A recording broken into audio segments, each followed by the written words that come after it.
అమరావతిలో అన్యాయం, అవినీతి జరుగుతుంటే ప్రశ్నించడంలో తప్పేముందంటూ వైఎస్ఆర్సీపీ స్టేట్ కోఆర్డినేటర్ సజ్జల రామకృష్ణారెడ్డి గారు మీడియా ముఖ్యంగా ఈరోజు చెప్పుకొచ్చారు. తానా అంటే తందానా అనేటట్టుగా కంపెనీలకే చంద్రబాబు కాంట్రాక్టులు కట్టబెడుతున్నారని, ఆ కంపెనీల నుంచి 4% కమిషన్లు చంద్రబాబు తీసుకుంటున్నారని సజ్జల రామకృష్ణారెడ్డి గారు స్పష్టం చేశారు. తాడేపల్లి నుంచి మీడియాతో మాట్లాడిన సజ్జల రామకృష్ణారెడ్డి గారు మొబిలైజేషన్ అడ్వాన్స్లతో చంద్రబాబు అండ్ కో దోచుకోవడం ప్రారంభం చాలా తీవ్రంగా జరుగుతుందంటూ ఆయన ధ్వజమెత్తారు. చంద్రబాబు అవినీతి, Amaravati mother of all scams అంటూ సజ్జల రామకృష్ణారెడ్డి గారు గట్టిగా ఆరోపించారు. అమరావతిలో నీళ్లు తవ్వడానికి 1,000 కోట్ల రూపాయలు ఖర్చు చేస్తున్నారట. జగన్ ఇల్లు ఉన్న ఏరియా అమరావతి ఒక్కటేనా? అమరావతిలో నీళ్లు తోడడానికి 1,000 కోట్లు ఎందుకు ఖర్చు చేస్తున్నారు? అమరావతిలో చంద్రబాబు అక్రమ నివాసంలో ఉన్నారని, ఇప్పుడు ఇల్లు కడుతున్నారని సజ్జల చెప్పారు. అయితే ఇక్కడ తాము ఎప్పుడూ అమరావతిని తక్కువ చేయలేదని, అమరావతి పేరుతో చంద్రబాబు చేస్తున్న స్కాములను ప్రశ్నిస్తున్నామని సజ్జల అన్నారు. విశాఖలో ముఖ్యమంత్రి కూర్చుంటే మరింత అభివృద్ధి అని చెప్పాము. అమరావతిని వైఎస్ఆర్సీపీ మనస్ఫూర్తిగా స్వాగతిస్తుందని, చంద్రబాబు బెదిరింపులకు అరుపులకు కాకుండా సూటిగా సమాధానం చెప్పాలి. గొంతెత్తి కళ్ళు పెద్దవి చేస్తే బెదిరిస్తే సమాధానం దొరకదని, 1,00,000 కోట్లు అప్పుకు ఏడాదికి 8,000 కోట్లు వడ్డీయే కట్టాలి. శ్రీశైలం ప్రాజెక్టు నుంచి తెలంగాణ రోజుకు 8 టీఎంసీలు వాడుకుంటుందని, 777 అడుగుల నుంచే తెలంగాణ నీళ్లు తోడుకుంటూ పోతుందని, రాయలసీమ ప్రయోజనాలు ఎలా అవుతాయి? రాయలసీమ హక్కుల పరిరక్షణలో చంద్రబాబు విఫలమయ్యారు. పూర్తిగా ఆర్గనైజ్డ్ మీడియా టెర్రరిజంతో నిజాలను ప్రజల్లోకి వెళ్లకుండా చేస్తున్నారని, చంద్రబాబు సైలెంట్ ఉండటం అంటే రేవంత్ రెడ్డి చెప్పింది నిజమే అని అర్థం చేసుకోవాలి కదా. విషపు అబద్ధాలు ప్రచారం చంద్రబాబు పిహెచ్డి చేశారన్న సజ్జల, పాస్ పుస్తకాలపై క్యూఆర్ కోడ్ అనేది వైఎస్ జగన్ ఉన్నప్పుడే ఉంది కదా, మరి ఇప్పుడు దాన్ని చంద్రబాబు తీసుకొచ్చినట్లు ప్రచారం చేస్తున్నారని మండిపడ్డారు.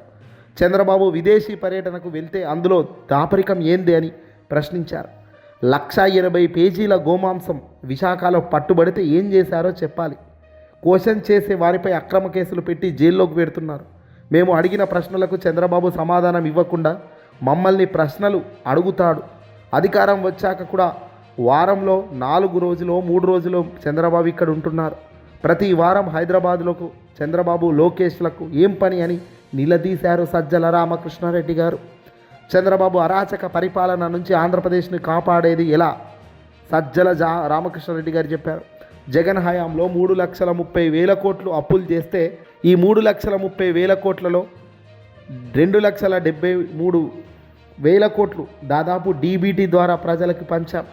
చంద్రబాబు 2 ఏళ్ళు తిరగకుండానే 3,00,000 కోట్లు అప్పు చేశారు. కానీ ప్రజా పరిపాలనలో ప్రజలకు ఏమి ఇచ్చావయ్యా అంటే మాత్రం సమాధానం చెప్పే పరిస్థితిలో లేదు. దయచేసి అమరావతిపై జరుగుతున్న దారుణమైన మోసాన్ని ప్రజలారా ఎండగట్టండి అంటూ సజ్జల రామకృష్ణారెడ్డి గారు గట్టిగానే ప్రశ్నిస్తున్నారు. అమరావతిని ఎప్పుడూ చిన్నచూపు చూడలేదు. కాకపోతే తాజాగా 50,000 ఎకరాలు మళ్ళీ సేకరించాలి. రైతుల వద్ద ఉన్న 50,000 ఎకరాలకే న్యాయం చేయలేని చంద్రబాబు మరో 50,000 ఎకరాలు అంటే 1,00,000 ఎకరాలు తీసుకోవడం అంటే ఇది డెవలప్మెంట్ అసాధ్యం అవుతుంది, ముందుకు పోలేని పరిస్థితి అవుతుంది. రాబోయే ప్రభుత్వ మార్పిడి తర్వాత మళ్ళీ ఎవ్వరు అధికారంలోకి వచ్చినా ఇది ఎడారిలా మారిపోతుంది అని సజ్జల రామకృష్ణారెడ్డి గారు చెప్పుకొచ్చారు. మరి చెప్పిన మాటల్లో వాస్తవం ఉందా అని చూస్తే నిజానికి చంద్రబాబు చేస్తున్నదేమిటి? వాస్తవంగా చంద్రబాబు చేస్తున్నది 1,00,000 ఎకరాల సేకరణ అని అడుగులు వేస్తున్నారు. ఉన్న 50,000 ఎకరాల రైతులకు న్యాయం చేశావా? ప్లాట్లు అలాట్మెంట్ ఇచ్చిందావా? ఇవ్వలేదు. పైగా ఉన్న రైతులే ప్రశ్నార్థకంలో పెట్టి మళ్ళీ తిరిగి 50,000 ఎకరాలను భూసేకరణ చేసేందుకు అడుగులు వేగం పెంచడం అంటే ఇది పూర్తిగా రాబోయే ప్రభుత్వాల పైన పెద్ద ఒత్తిడి అవుతుంది. అది భారం తీర్చలేనిది అవుతుంది. కేవలం అమరావతికే 2,00,000 కోట్లు పెట్టుబడులు పెట్టేంత స్థాయిలో ఆంధ్రప్రదేశ్ రాష్ట్రం లేదనేదే మొన్న జగన్మోహన్ రెడ్డి గారు కూడా కుండబద్దలు కొట్టారు. అది జగన్మోహన్ రెడ్డి గారు కాస్త ముందస్తుగానే హెచ్చరించారు.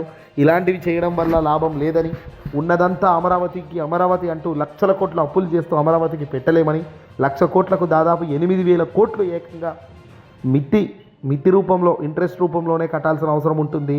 ఇలాంటి పరిస్థితుల్లో రాష్ట్రం చాలా ఇబ్బంది పడక తప్పని పరిస్థితి వస్తుందని చంద్రబాబు గారి యాక్షన్లకు సంచలన రియాక్షన్లు మొదలయ్యాయి రాజధాని మీద. మరి చూడాలి ఏం జరుగుతుంది, ఎటువైపు వెళ్తుంది ఈ ప్రాంతాలకు సంబంధించిన అంశాలన్నీ కూడా.